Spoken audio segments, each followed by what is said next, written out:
Então vamos lá, vamos agora para a terceira etapa dessa nossa aula e eu quero agora chamar a atenção para os artigos que estão a partir do 47.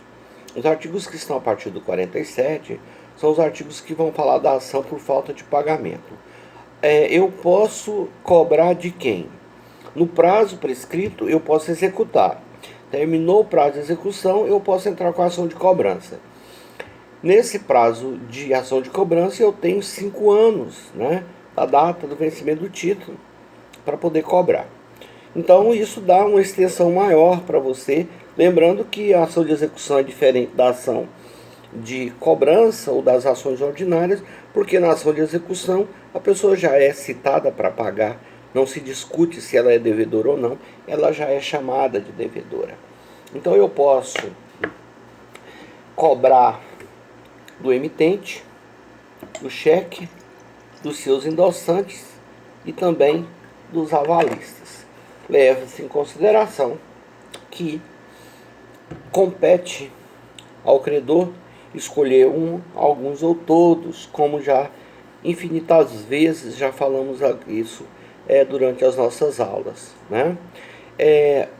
Eu quero chamar a atenção aqui nesse bloco para a questão do protesto. Professor, para que a gente bota para que a gente protesta alguém? É para ferrar com ele, acabar com a vida dele, botar o nome dele no Serasa, na SPC, nos cadastros de restrições. Também né? Mas não é só para isso. A gente protesta o título, porque o título é um documento de apresentação e você, obviamente, não pode alegar para a pessoa que ela está em mora enquanto você não notificá-la dessa mora, não provar, né, literalmente que você a procurou para pagar. No cheque há uma peculiaridade. O emitente não depende, e lembrando que você só pode cobrar juros a partir do protesto. Mas quanto ao emitente, ele não depende de protesto, porque a sua mora já constituiu desde o momento que o cheque apareceu no extrato. Ora, é muito fácil você pontuar isso.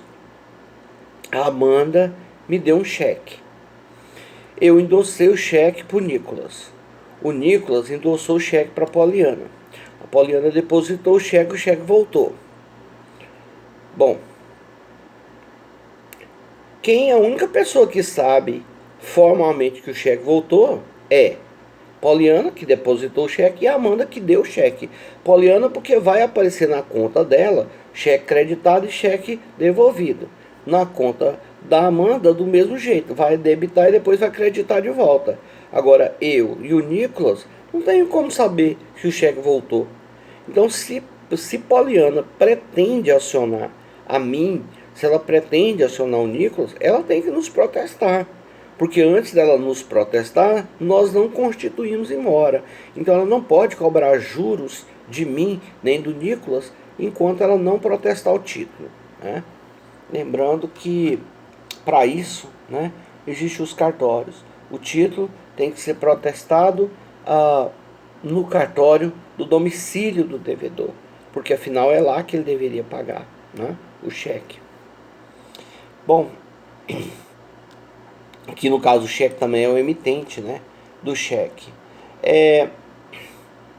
Também é bom lembrar que nesse grupo aqui, todas as vezes que você põe sua assinatura no cheque, você responde solidariamente, né, com o sacador pelo pagamento, né? O que eu posso cobrar na ação de execução? Eu quero lembrar sobre a questão da agiotagem. Os agiotas não gostam de cobrar, de executar cheque na justiça. Por quê? Porque o juro que eu posso aplicar é juro de mercado, é 12% ao ano, né? 1% ao mês. Essa questão da capitalização, se eu posso ou não posso capitalizar, é muito relativo. Eu vou capitalizar, né? E depois deixa lá que o devedor se defenda, dizendo que eu não posso capitalizar, mas eu vou capitalizar. Se você não quiser capitalizar, você já ganha tempo, porque o decreto 167/67 diz que somente banco, instituição financeira pode capitalizar. juros, né? Juros sobre juros. Mas o fato é que a partir do momento em que eu ajuizo a ação, eu cobro juros, eu cobro as despesas que eu fiz, eu cobro a importância integral do valor. Custas judiciárias, honorários de advogado, etc, etc, muito embora honorários comerciais é uma coisa, honorários contratuais é outra. Nesse grupo, volto a dizer sobre a questão dos agiotas. Os agiotas não querem fazer isso. Porque como é que o agiota ganha dinheiro? Ele ganha dinheiro emprestando dinheiro a 7, 8, até 10%. Então, na verdade, se ele for para a justiça, ele vai perder todo o lucro que um dia ele tinha, né, programado para si. Particularmente, eu acho muito curioso uma questão com relação... Já volto para cá, mas vai ser bem rápido. Eu acho muito curioso essa postura das pessoas. Elas buscam dinheiro emprestado, aí quando elas começam a ser pressionadas para pagar, elas correm lá para o escritório. Aí elas contam toda a história que está sendo ameaçada pelo agiota, que o agiota está cobrando, e depois no meio da conversa ela vira para mim e diz: agiotagem é crime, né, doutor? Aí você fica olhando para a pessoa e diz: é crime, né? Só porque é bom lembrar moralmente que a agiota não vai na porta da sua casa para lhe oferecer dinheiro. É você que bate na porta da casa dele pedindo o dinheiro dele emprestado. Só que agora, nesse momento, né, como você não tem dinheiro para pagar, você quer, né, inverter o polo. Né? É tipicamente nosso, de brasileiro. Né? E eu estou falando isso de uma forma geral. Não, né? O fato é que eu vejo isso muito no meu escritório. Né? E aí dá vontade, obviamente que eu não posso falar, né, mas dá vontade de dizer: é crime, né? É mesmo crime que você comete quando você vai lá, né, na porta do agiota pedir o dinheiro dele. Nessa hora você não lembra que ele está agindo ilegalmente, né? Chama ele de amigo e tudo, né? Ainda promete que vai pagar sem falta, né? Pode contar com o dinheiro no dia. Artigo 56 e 57, pluralidade de cheque. Quando é que eu tenho isso? 2, 3 folhas de cheque? Cheque administrativos, né? Para nós do comum, né? Do mundo comum, não, né? O cheque é de uma folha só, compensou, filmou o cheque, microfilmou o cheque e manda para a Câmara de Compensação. E lá na Câmara de Compensação vão queimar os títulos e terminar a história, né?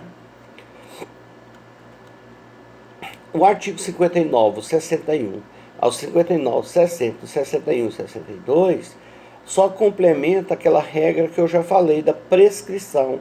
Prescreve-se 6 meses contados da expiração do prazo de apresentação, a ação que o artigo 47 dessa lei assegura ao portador. Então, quero dizer para você que você vai precisar de uma tabelinha para fazer essa prescrição. Depois me lembrem aí que eu vou disponibilizar ela para vocês, né? Bom, eu quero lembrar aqui, nesse próximo grupo, no grupo... Aqui fala de conflitos de lei em matéria de cheque. O que não tiver aqui na lei 7.357, você busca o decreto 57663, que é a lei uniforme, e as legislações pertinentes. Eu quero aqui, no último bloco, né, do artigo 66 até o 71, só lembrar vocês, né, de um artigo aqui, né, que é muito, que a gente utiliza muito, né, lá quando a gente trabalha com os treinamentos para empresários, a gente, para os funcionários, né, para os empregados. Eu não gosto dessa palavra colaborador, né, eu acho isso tão, né, assim, tão demagogo, né? Colaborador, é empregado seu, tem carteira assinada, é seu empregado, né? Cada vez que você omite isso, você contribui para que o preconceito se alace mais ainda sobre o nome do empregado. Ele é igual empregada doméstica. Minha secretária. Não é minha secretária, é minha empregada doméstica, da qual eu tenho que tratar com todo respeito e com todas as prerrogativas legais. Mas ela continua sendo empregada doméstica. Se ela não quiser ser chamada de empregada doméstica, ela vai estudar para ser chamada de juíza. Bom, vamos lá. Do artigo 64 até o 71. Então, aqui eu quero lembrar da questão de que você pode fazer uma ressalva. A lei permite que você faça uma ressalva, né, sobre essa questão da pessoa que declara, né,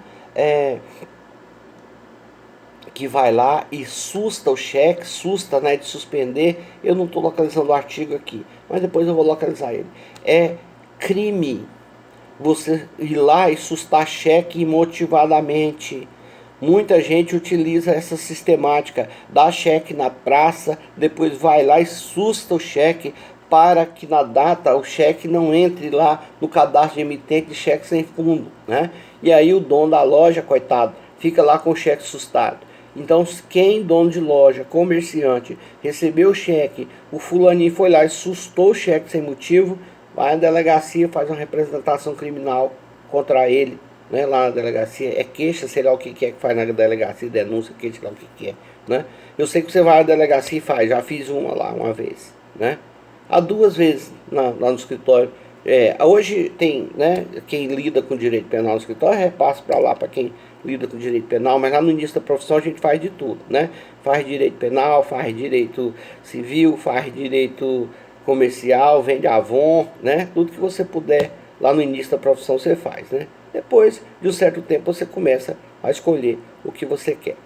Bom, eu quero encerrar aqui. Eu vou disponibilizar a última avaliação seriada e qualquer dúvida que vocês tiverem, a gente pode inclusive estudar a possibilidade de promover um encontro. Eu deixei de fazer os encontros porque na verdade eu estou vendo que há uma adesão muito pequena aos encontros de revisão. Então eu devo supor que todo mundo está entendendo tudo, né? Então, com as dúvidas que tiverem, vocês podem mandar ali no WhatsApp, no privado, que tendo tempo eu vou responder vocês. Não fica mandando mensagem para mim 11h30 da noite, não, meia-noite, não, pelo amor de Deus. Então, até o nosso próximo encontro.